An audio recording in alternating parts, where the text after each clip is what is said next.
Okay, so you're I think maybe student, like patient number 0 or something, like in Dead Presidents, is that right? Or at least one of the first. One of the first, yeah. So first of all, how'd you get connected with us?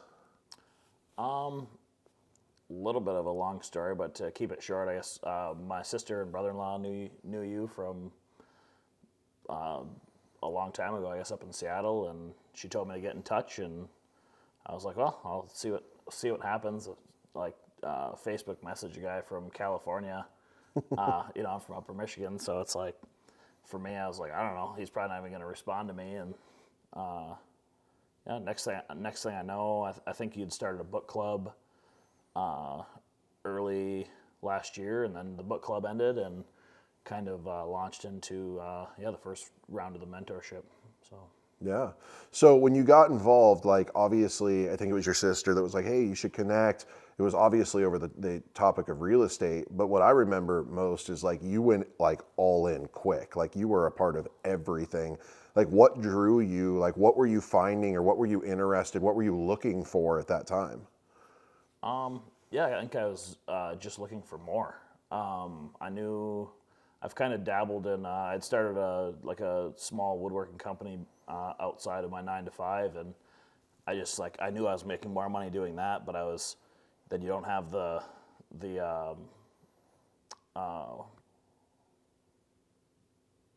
support of your check all the time coming in every 2 weeks regularly. So I never like branched out into that full time, but then I just decided I'd sold my house in February, actually, the same year, and I was like, oh, that went pretty well. And so I was like, I should check out some more in real estate. So I really dove into a lot of material, and during that time is when I had messaged you, and then things have just kind of lined up in that direction, and here we are. Yeah. So you were just looking for more. Like you knew that you didn't want to punch a clock anymore. You knew that you wanted to dabble in real estate, but you were just kind of open to just the more when it comes to your money. Yeah, I wanted to. I guess I was tired of working at jobs that had a ceiling, and so I was looking to get into something where I got to decide how much money I wanted to make every year, and somebody else wasn't making that decision for me. Mm-hmm. And so this was like a pathway. And I honestly didn't realize like how big of a thing this was even gonna become, but I just knew that there was gonna be something like, hey, if you're gonna try and create a future for yourself where you're not having to go to work till you're 70 or 80 years old, like you have to do something. You better start doing something now. Is kind of the mentality, I guess. So the crazy part for you, like, is your story is wild, and like obviously, like we tell this story to inspire people. Because it's such a crazy transformation in terms of like distance, like decision to outcome, your distance is crazy fast. But I'm curious, so like, I mean, we got connected, you sold your house, you're like, hey, I'd like to start buying some rentals. We started interacting, you joined the Rich Dad Book Club, and then we launched the mentorship in July, and then you quit, like you literally quit your job same year. Like that's how quick it moved, right?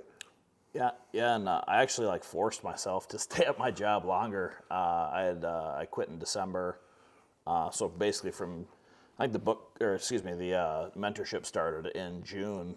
Is June or July, something June, like July? that. So yeah, like 6 months. And after the first 3 or 4 months, I was like, I already knew or I felt like the trajectory I was on. I was like, I need to quit like today. But I didn't have. Again, it was like getting out of the mindset of like having a stable income all the time. I was like, well, I need this. I've always been told that I have to have this. And, I remember one of the first things you had told me was like, if you're going to do this, you have to get very used to getting chunks of money and learning to manage bigger amounts of money over a period of time, because you might not have a deal every month, or you might not have income that month, but you better make sure that it's carried over from months before. And so that was definitely, that was like one of my largest fears, was getting over the fact that like you don't have that stability or the feeling of stability. Yeah. Even if it's a much lesser amount of money. So yeah, I mean, I think the most addictive drug in our society today is a consistent paycheck. you know, and so that's hard to give up, even if it's for the bigger the better. Sometimes it doesn't feel that way, man. I go 6 months before I see money come into my bank sometimes. Like it's, you know, it's real. But what's crazy about you, so you jumped out of the boat, like, and by the way, just for the record, I did not like, I was not the one shoving you to quit your job. That was all you. But you're like, hey, I know I need to do this. I'm gonna go all in. You're like, I want to start buying rental properties. I mean, how many property? I don't even know now. How many property? Like 20 something? Yeah, I think we're at like 23 now, but yeah, I mean, just up here where we're at, you know, I think we've done 10 since January, 10 purchases. So yeah, it's been, you know, I kind of set a goal for the for the year, you know, kind of set some goals up, and you know, having 10 deals like closed by this time wasn't like on that list. So That's crazy, man. So like, I mean, this is a full circle moment too, because we're sitting here now in Michigan, in your town. We've invested together. Now you've become a partner. We've put, you know, millions of dollars up here. We've got, you know, I think like you said, I think we've got 10 deals in the last month that we've closed on. But what's even crazier to me is it's like we did that very first deal, that apartment deal, and we kind of ran the pro forma, ran the analysis, and it just kept getting better and better and better. And what was wild, and correct me if I'm wrong, because I don't want to, I'm not trying to exaggerate, but you basically replaced your income on your first deal. yeah, like yeah, now that deal is like straight, like getting stabilized. Yeah, it's over my yearly in one deal. So yeah, it was pretty wild. It's wild. And listen, like if you're watching this, like I don't know that I would say that the answer is to just quit your job and go all in. But if you know what you know and you've got the grit and you've got I mean, what would you say to somebody that was in your position that's like, hey, I know I want to get out of the rat race. I know I want to do something different. I know I want to be the driver of my future, but like, hey, I still got to eat. I still got to pay my bills. I still got to live somewhere. Like, what would you say to somebody that's in that position from your perspective? Yeah, I mean, it's kind of what I've been following all along. It's something I think you had told us at the beginning of this too. Is like, which is I guess the whole Dead Presidents Club now is like surrounding yourself with people that are doing it. I have a couple guys locally that are doing it. They have, you know, one of them's got maybe like 15 or 20 units. One of them's got 40 some now, and it's like having local support with their knowledge, and then also obviously back to the group and getting to, you know, talk through this on a daily basis with anybody. You are just keeping your nose to the grindstone, and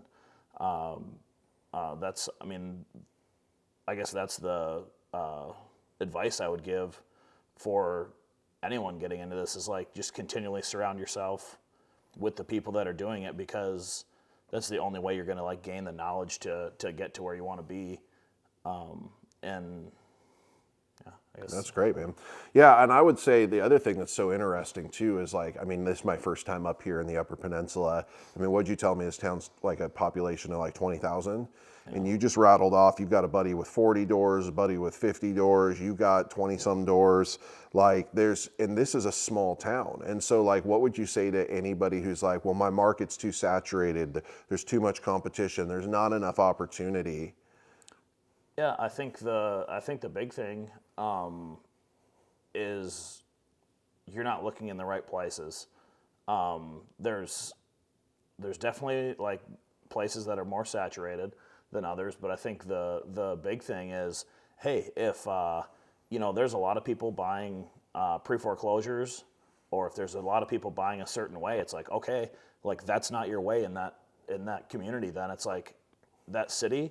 Look in that particular city for something different. Like, don't keep trying to hammer the same nail everybody else is doing. Like, hey, maybe in that city you're gonna have to go after tired landlord types, which is what I like to do up here, because that's just what we have a lot of. There's a lot of dilapidated housing up here, and it's like they've had them for 30 years, and they're like, hey, if I can make some money and get out, that's great. But that strategy doesn't always work everywhere. And cities like, you know, where you guys are at in Reading, there isn't as many. There's a high volume percentage wise of houses that are that need to be fixed here, and I feel like in Reading, people more upkeep some of them, so you might have to end up going after pre-foreclosure or foreclosures or some other, maybe it's tax different tax related avenues, but that's just changing a strategy to match the city you're in. So we're talking about red pill moments, right? Like those like crazy, like what the world is not what I thought it was. I mean, you could talk about Rich Dad, you could talk about other stuff you've learned, but like give me like your top 3 like craziest ahas, like things that you're like, I just didn't see it that way before, or I didn't even know that was possible. Yeah. Like, I mean, even back to real estate, like when I sold my house, I wasn't sure. Before I sold it, I found out, but not paying. It's a primary residence that I own for 3 years, and so that was like something I don't have to pay capital gains on. That was like a huge deal for me originally getting into this, and then just learning.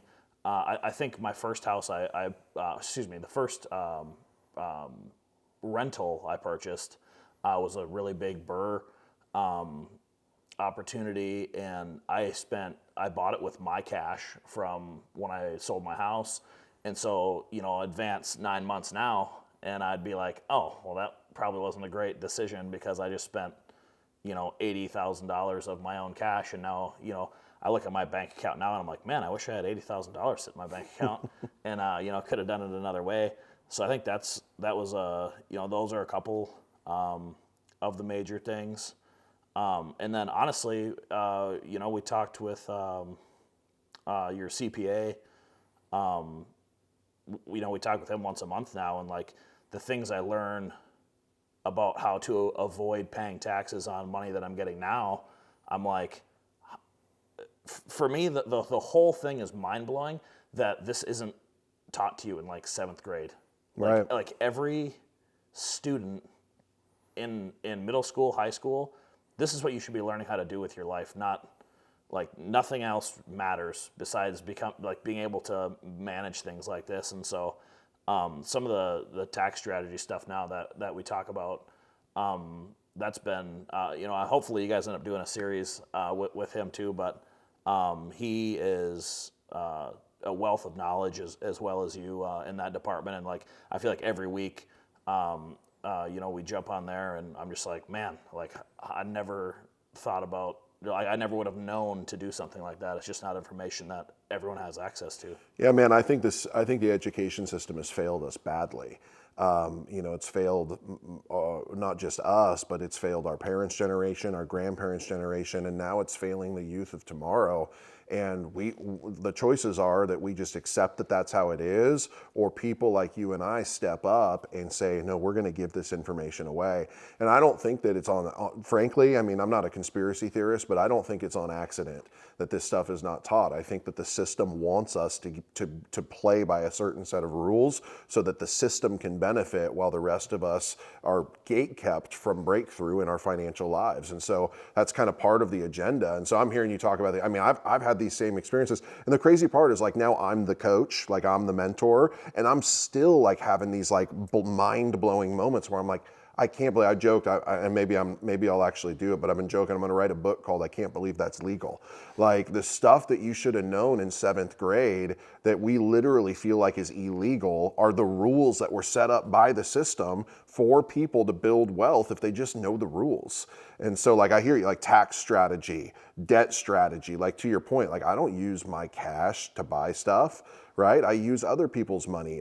Like Dave Ramsey's been telling us that the borrower is slave to the lender, but he's not telling us that the employee is slave to the employer, right? And understanding that responsible leverage is one of the greatest wealth building tools. Like all of these different things, it's like red pill, red pill, red pill. And you're like, every time you're like, holy crap. Yesterday we were on with the CPA and one of our students was like, wait a minute, what? Like he like literally had like a jaw-dropping moment. and this is taxes. Like, this is not an inspiring topic, right? Like, it's taxes. But when you don't know what you don't know, then, I mean, no wonder everybody's struggling, burnt out, and broke, because nobody's teaching them to do it any different. And so what I've appreciated about you is not only your like all in approach, like, I mean, you went all in, but now you've really developed a culture where it's like, even as early as you are in your journey, you're giving back. And tell me a little bit about like what's inspiring you to like want to help other people, because now you coach in our environment, you lead our community, like you're the leader of the Dead Presidents Club, like you're doing all of these things that have no real intrinsic value to you other than just a compulsion to give back. Or, I mean, what's the philosophy there? Yeah, I think most people that I've talked to, a lot of people I've talked to in this space are very in it for themselves, and I guess I've always been better at being a team player. But there's even the questions, like, you know, you kind of talk about it in our classes and stuff, where it's like, ask questions because somebody else has the same question. There's no such thing as a stupid question. And it's like, meh, maybe, but it's like at the same time, you're constantly learning. And so it's like all the questions that I started with the first class, and there's a high number of people from the first class still involved in the group. And so for me, they all helped me get to where I am just by asking. Maybe it was a stupid question, and like maybe I was the guy that was like, I'm not going to ask that. I'll look it up on Google later, or I'll try and like. Yeah, you know, and so for me, they've all helped me get to where I am, and they might not even know that they have. And well, I feel like I've told most of them now probably, but they, you know, the effect they've had on me and like being able to keep me consistent. You know, these guys show up, you know, every day. I'm there every day. We're in the space working together, and so they push me to be better because, you know, helping be a leader, it's like I want to make sure I'm doing all the work. I want to make sure I'm staying out in front of what's happening, because if I take too many days off or slack off, I'm like, how do I push these guys to be the best that they can be if I'm not even doing it myself? And so I think that's a big, you know, thing for me, is like trying to make sure I'm on my path, you know, before I'm even not before I'm even helping them, but you don't want to follow a leader that's not even doing the work. So, yeah, I mean, that's great.